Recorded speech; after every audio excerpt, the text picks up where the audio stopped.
Central banks may not be able to fight off a sharp economic downturn because their monetary policy arsenals are still depleted following the global financial crisis, outgoing Bank of England Governor Mark Carney has warned.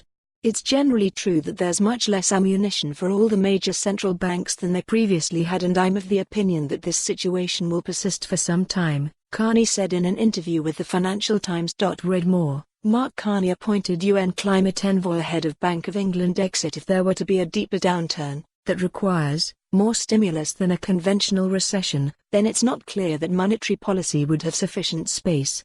The BOE has raised interest rates to 0.75%, slightly above their emergency levels during the global financial crisis a decade ago. Carney, who has just over 2 months left in office, has previously raised concerns about the risk of a liquidity trap, in which central banks run out of the ammunition needed to combat a downturn because demand is so weak.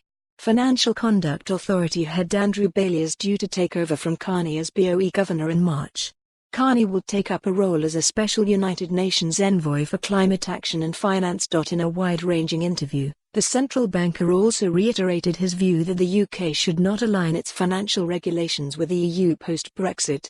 It is not desirable at all to align our approaches, to tie our hands and to outsource regulation and effectively supervision of the world's leading complex financial system to another jurisdiction, Carney told the FT. He also predicted that the city could benefit from financing the transition to a low-carbon economy in place of some EU activity once Britain leaves the bloc. This happens to be a huge commercial opportunity for the City of London and the UK financial sector at large. Read more. Andrew Bailey. 3 issues the new Bank of England chief will have to tackle. However, Carney said that the financial sector could not combat climate change alone, adding, "I don't think the financial sector should be or will be a substitute for climate policy. I don't think that climate policy should be run by stealth though capital ratios or other use of prudential policy to shift incentives," he said. For more on this story, visit the news article link.